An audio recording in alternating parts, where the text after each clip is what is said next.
कसवार क्लासरा हमारे साथ हमारे संवाददाता इस्लामाबाद से जुड़ रहे हैं सीधा। कसवार, हालांकि अब ये स्पष्ट तौर पर समझ में आ रहा है, साफ तौर पर समझ में आ रहा है कि रुख कड़ा किया है हिंदुस्तान ने। कश्मीर मुद्दा नहीं हो सकता है, हुर्रियत से बातचीत नहीं हो सकती है। क्या हम समझें कि पाकिस्तान को ये बातें मंजूर होंगी? हेलो जी कसवार, हम जानना चाहते हैं आपसे कि हिंदुस्तान ने अपनी तरफ से जो चीजें साफ की हैं कि हुर्रियत से बातचीत नहीं हो सकती है, कश्मीर मुद्दा नहीं हो सकता है एनएसए की बातचीत में, क्या पाकिस्तान को यह मंजूर होगा? देखिए, पाकिस्तान ने अपने सारे कलर आज शो कर दिए हैं, सारे पते शो कर दिए हैं। आज सुबह सवेरे एक बड़ी लॉन्ग स्पेल मीटिंग कर रहा प्राइम मिनिस्टर ने ली, जिसमें सिविल और मिलिट्री दोनों शामिल थे। उस मीटिंग के फौरन बाद एक मीटिंग अभी तक चल रही है यहाँ पे मिनिस्ट्री ऑफ फॉरेन अफेयर्स में, वजारत खारजा में।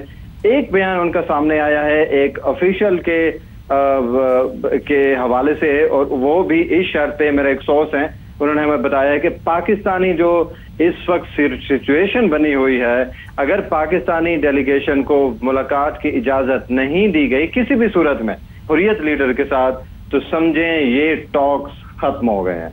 अब सुबह से लेकर अभी तक मीटिंग्स के स्पेल्स चल रहे हैं इस्लामाबाद में, खा वो प्राइम मिनिस्टर हाउस हो या फिर पाकिस्तान की वजारत खारजा हो, इन दोनों की तरफ से अभी तक कोई भी ऑफिशियल स्टेटमेंट नहीं आया। हालांकि वक्तन फवक्तन होते रहे हैं, लेकिन जिस तरह आप फरमा रही हैं कि पाकिस्तान की गवर्नमेंट का क्या स्टांस है इसके हवाले से, तो वो अभी तक क्लियर नहीं है। ये लोग अब खामोश होकर बैठे हुए हैं। जिस तरह हमारी क्योंकि जब नवाज शरीफ आगे आते हैं और मुलाकात उनकी नरेंद्र मोदी से होती है, तब तो वो बहुत ही एक खुशनुमा सा माहौल हो जाता है, और उसके बाद पाकिस्तान जाकर अचानक चीजें बदलती हैं। हम क्या समझें कि राहिल शरीफ की ये शर्तें हैं दरअसल और नवाज शरीफ की नहीं?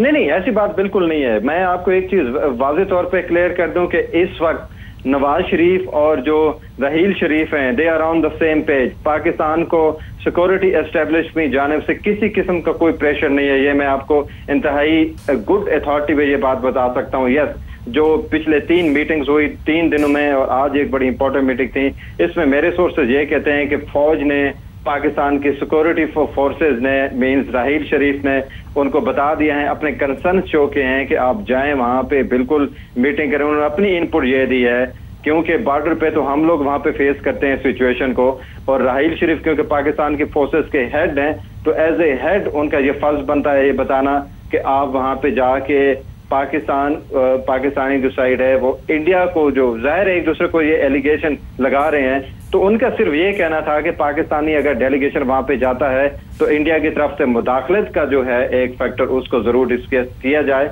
लेकिन बिल्कुल ऐसा नहीं है, कतन ऐसा नहीं है। मैं यहाँ से कोई 15 साल से यहाँ पे साफत कर रहा हूँ, कोई डरने वाली कोई जरूरत नहीं है कि भी मैं अगर कोई स्टेटमेंट दूंगा तो खुदा ना खास्ता मुझे पाकिस्तान की फोर्सेस उठा लेंगे, ऐसा नहीं है।